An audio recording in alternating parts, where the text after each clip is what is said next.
అందరికీ నమస్కారం. Welcome to chit chat with acting guru. నవ్వు 4 విధాలు చేటు అనే మాట పాత సామెత. నవ్వు 40 విధాల గ్రేటు అన్నది ప్రజెంట్ ట్రెండ్. ఈ మాట ఎందుకు చెప్తున్నానంటే, ఇప్పుడు లాఫింగ్ థెరపీస్ అని నవ్వు రాకపోయినా సరే నవ్వు వచ్చినట్టు ఫీల్ అయ్యి ఆర్టిఫిషియల్గా నవ్వినా సరే మన మైండ్లో ఆ నవ్వుకు సంబంధించినటువంటి ఎఫెక్ట్ వల్ల ఎన్నో రకాల హ్యాపీ హార్మోన్స్ రిలీజ్ అయ్యి మన డిప్రెషన్ తగ్గుతుందంట. అందువల్ల కామెడీకి చాలా చాలా ఇంపార్టెంట్ పెరగడానికి కారణం ఇదేనండి. ఇప్పుడు ఈ రోజుల్లో మనం ఎంటర్టైన్మెంట్ అంటే కేవలం నవ్వించడమే ఎంటర్టైన్మెంట్ అనే ట్రెండ్లోకి అందరూ వచ్చేసారు.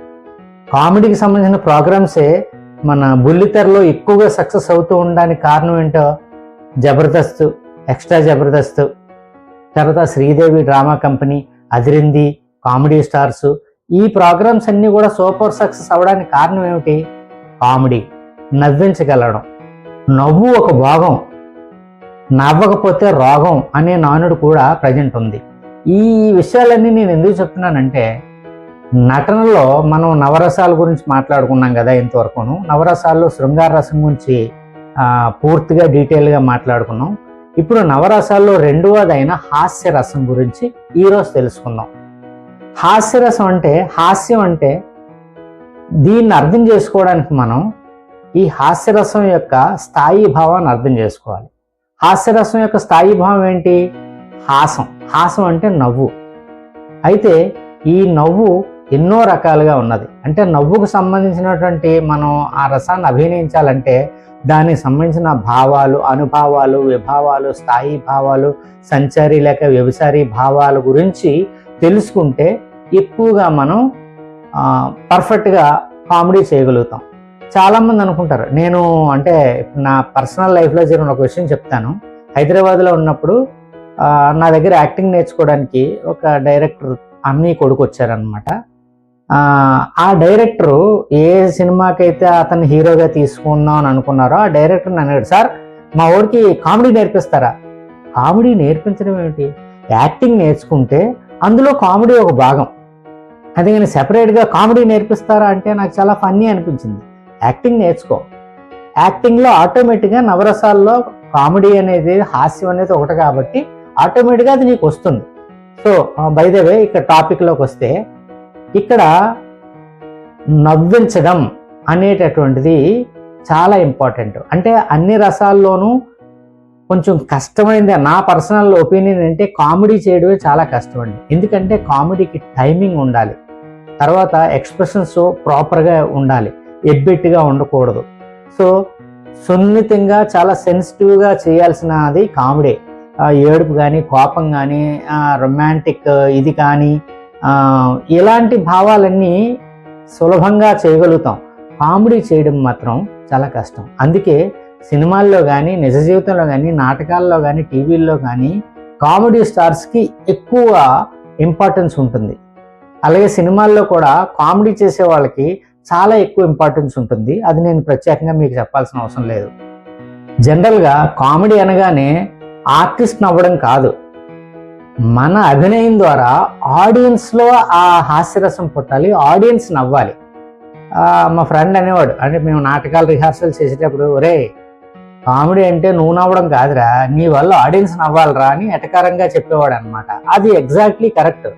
మనం నవ్వితే ఆడియన్స్కి నవ్వు రాదు, మనం అభినయించే విధానంలో ఆడియన్స్కి నవ్వు రావాలి. జనరల్గా కొత్తగా నటించడానికి వచ్చినటువంటి ఆర్టిస్టులు కానీ, కొత్తగా యాక్టింగ్ నేర్చుకుంటున్నటువంటి ఆర్టిస్టులు కానీ హాస్యం కామెడీ అనగానే మనం నవ్వడం అనుకుంటారు. మనం నవ్వితే అది కామెడీ అవ్వదు. మనం నవ్వించగలగాలి. అది ఏ చేష్టలు చేసైనా నువ్వు నవ్వు, లేదంటే ఇంకా వేరే వేరే ఎక్స్ప్రెషన్స్ ఇవ్వు, వేరే వేరే డైలాగులు ఇవ్వు, వేరే వేరే పంచ్ డైలాగులు కొట్టు, ఏది చేసినా సరే ఆడియన్స్ నవ్వాలి. అప్పుడే నువ్వు ఆర్టిస్ట్గా సక్సెస్ అయినట్టు అనమాట. అయితే ఈ హాస్యరసానికి సంబంధించినటువంటి అనుభావాలు, విభావాలు, స్థాయి భావాలు, సంచారి లేక వ్యభిచారి భావాలు ఏంటి, వాటి గురించి ఆర్టిస్ట్గా ఇప్పుడు మనం తెలుసుకుందాం. ఇప్పుడు హాస్యరసం యొక్క విభావాలు అంటే కాజెస్ ఏంటనేవి మనం తెలుసుకుందాం. అంటే హాస్యం పుట్టించే కారణాలు అన్నమాట. ఉదాహరణకి విచిత్ర వేషధారణ, తప్పుగా మాట్లాడడం, తడబడుతూ మాట్లాడడం, నత్తిగా మాట్లాడడం, అనుమానంగా మాట్లాడడం, భయంగా చూడటం, వీటన్నిటి ద్వారా కూడా హాస్యం పుట్టే అవకాశాలు ఉంటాయి. అలాగే అనుకరించడం, టైమింగ్ అంటే మిస్ టైమింగ్లో బిహేవ్ చేయడం, సడన్గా కింద పడి లేవడం, పొరపాటున నాలుగు కరుచుకోవటం, ఇలాంటివన్నీ కూడా ఈ విభావాలు కాజెస్ కిందకు వస్తాయన్నమాట. ఇప్పుడు అనుభవాలు ఏంటనేవి తెలుసుకుందాం. అనుభవాలు అంటే దీని ద్వారా నవ్వు బయటికి ఏ విధంగా వ్యక్తమవుతుంది, ఎన్ని రకాలుగా వ్యక్తమవుతుంది అన్నది ఈ అనుభవాల ద్వారా మనకు తెలుస్తుంది. చిరునవ్వు, పొట్ట పట్టుకొని నవ్వడం, కళ్ళు మూసుకొని నవ్వడం, నోరు మూసుకొని నవ్వటం, సీక్రెట్గా నవ్వటం, చిరునవ్వు, భుజాలు కదిలేటట్టు నవ్వడం, లౌడ్గా పకపకమని నవ్వడం, ఊపిరి ఆడలేనంత సివియర్గా నవ్వటం, ఇవన్నీ కూడా అనుభవాల కోవలోకి వస్తాయన్నమాట. సో ఇప్పుడు సంచారి లేక వ్యభిచారి భావాల గురించి కూడా తెలుసుకోవాల్సిన అవసరం ఒక నటుడుగా మనకు ఉంటుంది. ఇప్పుడు అవేంటో తెలుసుకుందాం. చిత్త చాపల్యం, ఆశ్చర్యం, అసూయ, అమాయకత్వం, తికమక పడడం, పొరపాటు పడడం, ఇవన్నీ కూడా సంచారి లేక వ్యభిచారి భావాల కోవలోకి వస్తాయి. భరతముని నాట్యశాస్త్రం ప్రకారంగా హాస్యరసానికి సంబంధించినటువంటి అనేక స్థాయిల్లో ఉంటుంది. అవేంటో ఇప్పుడు మనం తెలుసుకుందాం. స్మితం చిరునవ్వు, హసితం సాధారణమైన నవ్వు, విహసితం పెద్దగా నవ్వడం, ఉపహసితం వ్యంగ్యంగా నవ్వడం, అపహసితం అవమానించేలాగా నవ్వడం, అతిహసితం పగలబడి నవ్వడం. సో ఇన్ని రకాలైనటువంటి నవ్వులు ఉన్నాయన్నమాట. ఇప్పుడు హాస్యరసం ప్రతిభావంతంగా ప్రదర్శించడానికి ఒక నటుడు ఏమేమి చెయ్యాలి, ముఖ్య సూచనలు ఏంటి అనేటటువంటివి ఇప్పుడు తెలుసుకుందాం. టైమింగ్. నటుడికి ముఖ్యంగా కామెడీ చేయడానికి timing is very very important. ఆ టైమింగ్ ప్రకారంగా నువ్వు డైలాగ్ కానీ బిహేవియర్ కానీ చేస్తేనే అక్కడ ఆ పర్టికులర్ జోక్ పేలుతుంది. ఫర్ ఎగ్జాంపుల్, ఒక్క సెకండ్ లేట్గా రియాక్ట్ అయినా, ఒక్క సెకండ్ తర్వాత రియాక్ట్ అయినా టైమింగ్ మిస్ అయిపోతే ఆడియన్స్కి ఆ హాస్యం పుట్టదు, నవ్వు పుట్టదు. So timing is very very important for a comedy actor. అలాగే సడన్ పాజ్, సడన్గా రియాక్ట్ అవ్వడం, సడన్గా లుక్ ఇవ్వటం, డైలాగ్ని డీలే చేయటం, సడన్ పాజ్, అన్ఎక్స్పెక్టెడ్ లుక్, వీటి వల్ల కూడా కామెడీ పుడుతుందన్నమాట. కామెడీ చేయటం అనేటటువంటిది చాలా సెన్సిటివ్ మ్యాటర్. కాబట్టి ఏమాత్రం మనం ఓవర్ యాక్టింగ్ చేసినా, ఏమాత్రం ఓవర్ ఎక్స్ప్రెషన్స్ ఇచ్చినా అది చాలా ఎబ్బెట్టుగా వెగటుగా ఉంటుంది. నవ్వు పుట్టించడానికి బదులు రోత పుడుతుందన్నమాట. ఆ విషయంలో ఆర్టిస్ట్ చాలా జాగ్రత్తలు తీసుకోవాలి. కామెడీ అనగానే ఎక్కువ అరిసేయటం, ఎక్కువగా నవ్వడం, ఓవర్గా ఫేషియల్ ఎక్స్ప్రెషన్స్ ఇవ్వడం, ఓవర్గా ఆ బాడీ మూమెంట్స్ ఇవ్వటం అనేటటువంటి చేస్తే అక్కడ కామెడీ పుట్టదు. సో ఎంత చెయ్యాలి, ఎంతవరకు చెయ్యాలి అనే నియంత్రణ నటుడికి తెలిసి ఉండాలి. కామెడీ చేయాలి అంటే హాస్యరసం పుట్టాలంటే సహజమైన న్యాచురల్ రిథం ఉండాలి. ఆ రిథమిక్లోనే, ఆ న్యాచురల్ పద్ధతిలోనే మనం సహజంగా నటిస్తేనే హాస్యరసం పుట్టడానికి అవకాశాలు ఎక్కువగా ఉంటాయన్నమాట. అంటే బేసిక్గా నటుడు అంటేనే విపరీతమైన అబ్జర్వేషన్ ఉండాలి, విపరీతంగా మనం సొసైటీని అబ్జర్వ్ చేయాలి. సో జనరల్గా మనం కామెడీ పుడుతుందంటే తింగరతనం, తేడాగా బిహేవ్ చేయటం, అలాగే తాగుబోతు, యారగెంట్ ఆఫీసరు, తింగరోడు, ఇన్నోసెంట్ విలేజర్స్, చిన్నపిల్లల అమాయకత్వం, చిలిపి ప్రశ్నలు, ఇవన్నీ కూడా మనం కామెడీగా వాడుకోవడానికి చాలా ఉపయోగపడతాయి. అలాగే కామెడీ చేయడానికి బాడీ లాంగ్వేజ్ అనేటటువంటిది ప్రాపర్గా వాడాలి. బాడీ లాంగ్వేజ్ ద్వారానే ఎక్కువగా కామెడీ పుట్టించవచ్చు, more than dialogues and expressions. అవి ఏంటో ఇప్పుడు మనం చూద్దాం.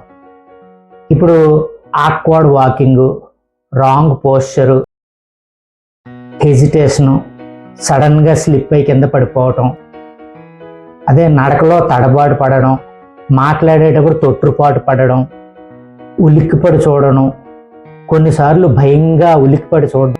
సో ఇలాంటి చేష్టలన్నీ కూడా కంట్రోల్డ్గా మనం అభినయించినప్పుడు డెఫినెట్గా హాస్యరసం పుడుతుందన్నమాట. ఇక ఫేషియల్ ఎక్స్ప్రెషన్స్ ద్వారా కామెడీని ఎలా పుట్టించాలి? ఎందుకంటే ఫేషియల్ బాడీ మూమెంట్స్తో పాటు ఫేషియల్ ఎక్స్ప్రెషన్స్ కూడా చాలా చాలా important. For example confusion look, fake confidence, innocent smile, సడన్గా భయపడడం, బెదిరి చూడడం, ఇలాంటి ప్రవర్తనలు ప్రేక్షకుడికి నవ్వు తెప్పిస్తాయన్నమాట. అదేవిధంగా కామెడీలో మన వాయిస్ని ఏ విధంగా వాడాలి, ఈ విషయాలు కూడా మనం తెలుసుకోవాలి. ముందు బాడీ మూమెంట్ గురించి మాట్లాడుకున్నాం, తర్వాత ఫేషియల్ ఎక్స్ప్రెషన్స్ గురించి మాట్లాడుకున్నాం. ఇప్పుడు వాయిస్ ఏ విధంగా ప్రొడ్యూస్ చేయాలి, పిచ్ చేంజ్ చేయటం, అన్ఎక్స్పెక్టెడ్ పాజెస్, అలాగే రిపిటేషన్స్, స్టామరింగ్.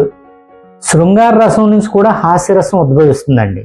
అంటే ఎవరైనా అందం గురించి, స్టైల్ గురించి ఓవర్గా ఎక్స్ప్లెయిన్ చేస్తూ ఓవర్ బిల్డప్ ఇస్తూ మాట్లాడాం అనుకోండి, ఆటోమేటిక్గా అక్కడ ఫ్లర్టింగ్ చేస్తున్నాడని మనకి నవ్వు వస్తుంది ఆడియన్స్కి. హాస్యం అంటే యాక్టర్ జోక్ చెప్పడమో, పెద్దగా బిగ్గరగా పగలబడి నవ్వటమో, అలాగే మాడ్యులేషన్స్లో డిఫరెంట్ పిచ్చెస్ డిఫరెంట్గా చెప్పడం వల్లనూ కామెడీ పుట్టదు.